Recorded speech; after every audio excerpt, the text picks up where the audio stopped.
Barry Smith, we're at the end of the first week of pre-season training. How are things going?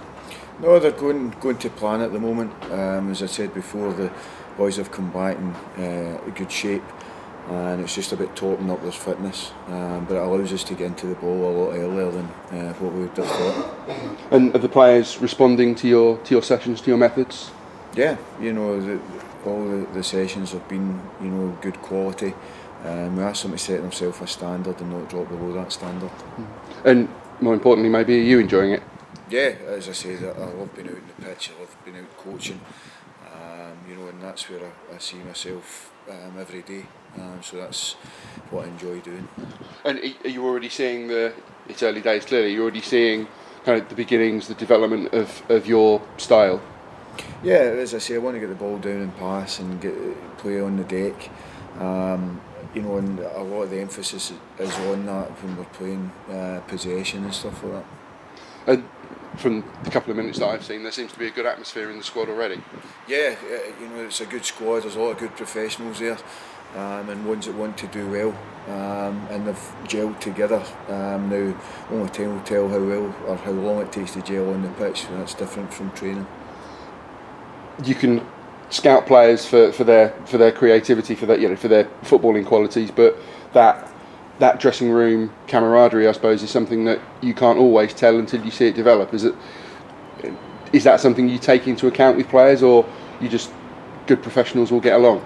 No, well, good professionals rub off on each other, but we also look into their background and see what type of characters there are there, and you need all different types of character in the dressing room, but you also need them to be a team and work together, and I can see the beginnings of that at the moment. Football put into context so many times, and two times this week you've taken the squad out of pre-season training for a minute's silence for the victims of Tunisia and the 10th anniversary of the 7th of July, and you've said it before, it's important for football to recognise its part in the wider community. Oh, definitely. I think we've got to pay respect for things that happen elsewhere, and footballers often get a bad name, for being disrespectful or so, and I think it shows that the majority of football players are actually of good upstanding, basically, and want to pay respect to maybe the bad things in the world.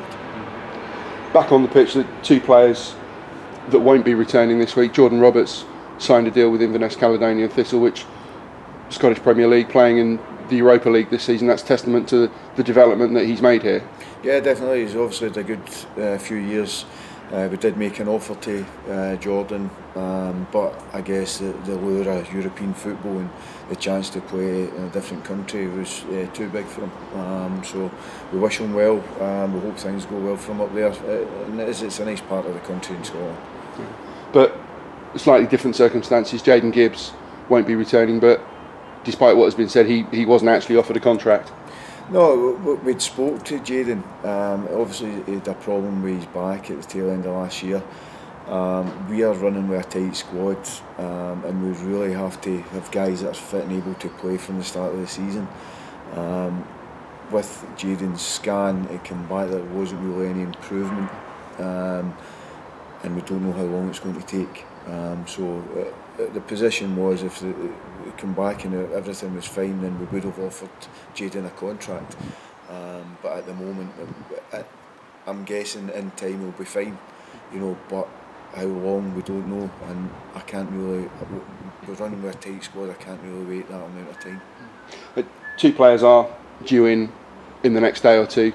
Jake Gallagher from Welling United, an England C international, comes with a lot of qualities. He's been captain there, England C international, and he's a midfielder with a really bright future. Yeah, definitely. Everything I've seen about Jake is positive, and he's a winner. I think the fans will grow to like him. His style is one that, he won't shirk a challenge, and he'll do everything he can for this club, and that's the type of players that I want here. So we're delighted to have Jake joining in with us. There's a lot of competition for places already in that midfield. Yeah, not only in midfield, we're trying to have competition all over the park. and there's players that can play in different areas, but we need competition. My wish list would probably have competition for two players competing for every position, but unfortunately we won't be able to do that. But we will have a lot of competition. And Dan Thomas is returning as second goalkeeper.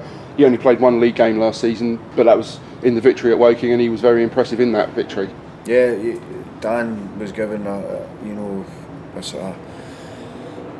at close season. He was told what I expected of him, and in fairness to him, he's come back fitter and leaner, and he's shown, in training that he can handle himself. So yeah, we've no qualms about giving Dan a contract. And the first pre-season game is this Saturday, with the behind closed doors game at Fulham. What do you hope to achieve from that? Nah, it's just basically to get the boys back into playing. They've not played for 2 months now. Sometimes you lose your positioning, and it's basically just to get them a kick of the ball, and to go and get used to being in a position, and used to the style that I want to play, and used to the shape that I want to play. So it's more focused on that than anything else. But the first serious pre-season friendly, Hampton and Richmond Borough next Saturday, will come along pretty quickly. Are you looking forward to actually getting into the dugout and kind of managing in anger such as it is? Yeah, well, as I've said to the players, I don't play friendlies. I want to win every game I play in. Pre-season is about getting match fit, but that doesn't take away I want to win every single game. So that won't change. But yeah, it'll be good to get in the dugout and see the boys actually playing 11v11. And that's that attitude of not playing friendlies, of wanting to win every game, it's a good habit, as the cliche goes. No, the mentality is that we want to win every game we play in, whether it's playing tiddlywinks or whether it's playing football. I want to win everything, and that'll be no different here this season. And talking of winning games, the fixtures are out. Good to start at home against Gateshead. Another manager in Malcolm Crosby, who knows this ground very well and is managing his first game. So all you can ever ask for is a home game, I suppose. No, it's good for Malcolm to come back to play about 300 games here. So I think the fans will probably want to appreciate everything that he's done for the club. But when it comes down to it, it's a home game for us, and we want to get off to a good start in the league. But it's maybe a tough start to the season. It's difficult to tell yet, with squads still taking shape. But Cheltenham away, relegated from League Two on the first Tuesday, and then Wrexham away on the following Saturday. There'll be three teams that would maybe fancy to be in and around that playoff place at the end of the season. Yeah, I think all of the games will be tough this season. There's no getting away from that. You've got to play these teams at some point. Why not play them at the start of the season? They might not be finding their feet quite as early as what they might go on a run later on. So, listen, we'll look after ourselves, and that's the main thing. We can have a look at the opposing teams, but I think it's more important to know what our team can do on the day.